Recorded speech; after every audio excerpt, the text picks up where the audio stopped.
The Hollywood Reporter's Late Night lately is a one-stop shop for all of the most memorable moments of late-night TV, coming to you each Saturday morning to ease you into your weekend. So fill up your coffee, set your DVR for the week and sit back. Below are a few of the week's best, funniest and strangest late-night moments you can't afford to miss, compiled by Jennifer Connerman. Hosts were quick to react to an epic rant released this week, in which newly appointed White House Communications Director Anthony Scaramucci went off about Chief Strategist Steve Bannon and White House Chief of Staff Reince Priebus. New Yorker correspondent Ryan Lizzer, in his Closer Look segment on Late Night, Seth Meyers created a solution for network censors to Scaramucci's strong language. There's one word that we can't say on TV, so instead we're going to play the sound of a rooster and you can figure out what word he's using, the host said.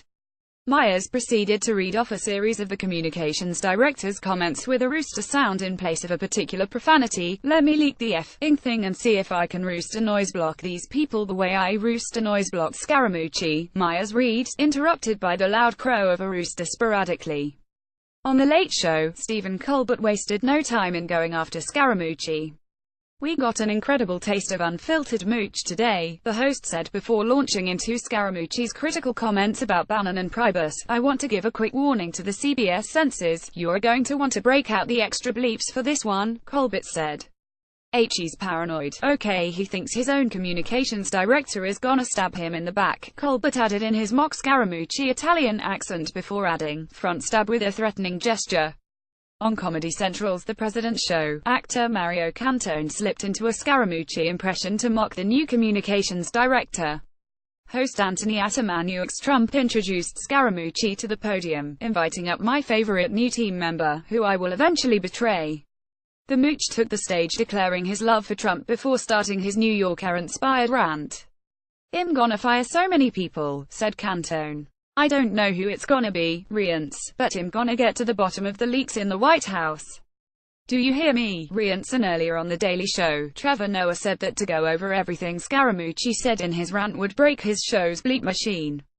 Noah highlighted Scaramucci calling Priebus a fucking paranoid schizophrenic and saying, "I'm not Steve Bannon, I'm not trying to suck my own cock. Just looking at Bannon, I don't think that's physically possible," joked Noah. "I didn't even know it was possible to drain your own swamp." The host laughed and said that people don't usually curse out their co-workers until they leave, not when they start. President Donald Trump was criticized this week for his decision to ban transgender people from serving in the U.S. military. Late-night hosts joined activists, politicians, journalists and military members on Wednesday night in their criticism over Trump's plan, which he announced through a series of tweets earlier in the day. Trump tweeted that the U.S. government will not accept or allow transgender people to serve in any capacity in the military. "Our military must be focused on decisive and overwhelming victory," he wrote, "and cannot be burdened with the tremendous medical costs and disruption that transgender in the military would entail." Jimmy Fallon invited transgender comedian Patty Harrison on NBC's Tonight Show to share her thoughts. As a trans person, it's hard to articulate exactly how I feel, said Harrison. "But I guess if I had to describe it, I'd say, Donald, you are so stupid. You are so stupid." She added, "I don't even think Trump knows what transgender means. He probably thinks transgender people are those cars that turn into robots." James Corden turned to music on CBS Late Late Show to criticize Trump's announcement. He sang a parody of the song Love with the letters LGBT. "How is their disruption worse than Trump's corruption? Why is it such a crisis? Thousands willing to fight ISIS," Corden continued in his tuxedo and top hat.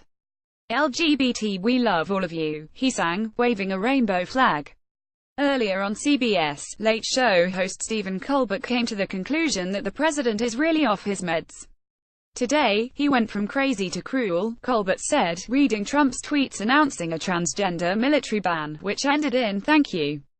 Thank you, F. you," responded Colbert. To loud applause from his audience, Samantha Bee shared a similar word-for-word sentiment on TBS Full Frontal for Trump's sign-off in his tweet.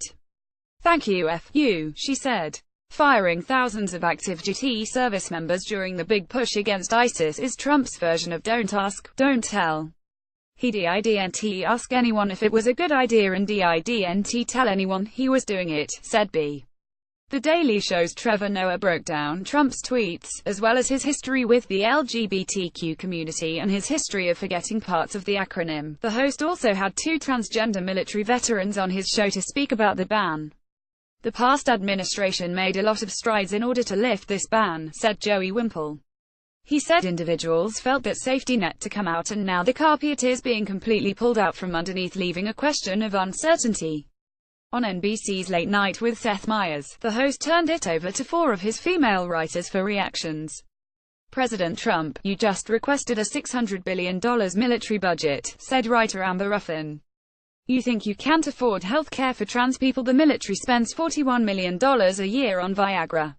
What are you guys doing? Screwing the enemy to death, referencing a recent tweet by Trump's daughter, Ivanka, in which she wrote she was proud to support my LGBT friends. The writers tossed it over to the daughter to the president and world-renowned entrepreneur, only to show an empty podium at the White House.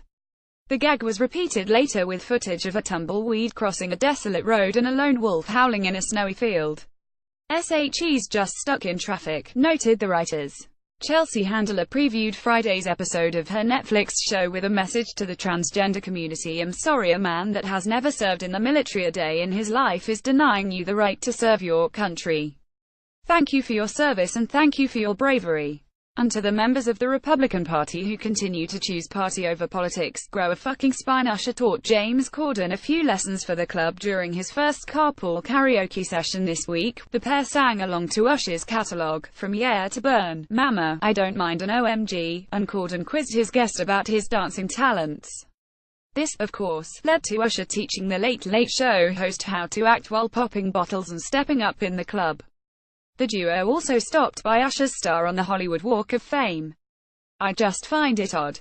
You work all of these years as hard as you can only to have people walk over you as a star, the singer remarked before cleaning it up a bit for his fans. It has been 1 year since Laura Benanti debuted her Melania Trump impression on The Late Show, following Melania's plagiarized speech at the Republican National Convention. Back on The Late Show, as herself, Benanti talked about how her impression started with Stephen Colbert pointing out that the actress looked like Melania, and after the infamous speech at the RNC, the host asked Benanti to appear on the show. Benanti said she worked on her impression while taking the train to New York. I was obsessively watching her speech, she recalled. I was sitting next to this gentleman who looked very disturbed because I kept zooming in on her mouth. Benanti mimicked her pout and accent while on the train. I feel like basically now we are all Melania Trump, said Benanti. I feel like we're all reluctantly married to Donald Trump. I do have empathy for her, but at the same time I'm like, well, you also chose that, she said, prompting Colbert to remark that America did as well. Did we, joked Benanti. Last week, White House Press Secretary Sean Spicer resigned his post as New York financier Anthony Scaramucci was named President Trump's new White House communications director.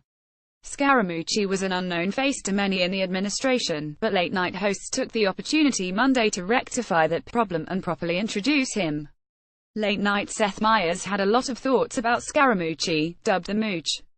Look at this guy. He's a human pinky ring, joked Meyers. He is the human embodiment of a double-parked BMW. He looks like the guy who leaves a doo-wop group over creative differences. He almost ran out of one-liners, but continued, I could go on and on. You know what, let's.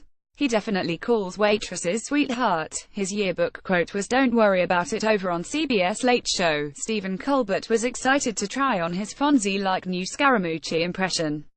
In response to critics who have called Scaramucci a joke and a Trump world hanger-on who isn't qualified for the job, Colbert responded, wait, have you seen the Trump administration? Those are the qualifications for a job. In Trevor Noah's segment called Profiles in Tremendousness, The Daily Show host anticipated that Scaramucci is going to be around for at least a month. The Comedy Central host also realized that because of his Goldman Sachs background, maybe Trump's plan to crack down on Wall Street is just to move Wall Street into the White House. In Scaramucci's weekend press conference, he claimed he'd seen Trump throw a dead spiral through a tire and other sporting accomplishments. Jimmy Fallon was inspired to create a Donald Trump sports camp commercial, complete with clips of Trump awkwardly playing sports. Tuesday, August 1st, The Daily Show. Al Gore stops by the Comedy Central show to speak about his inconvenient sequel, and likely reluctantly get drawn into the Trump news of the day. Wednesday, August 2nd, The Late Show with Stephen Colbert. Dave Chappelle chats with Colbert about comedy in the age of Trump ahead of his series of live shows at Radio City Music Hall. Friday, August 4th at midnight, Chris Hardwick's late-night game show airs its last episode ever, after announcing the end of the show's run last week.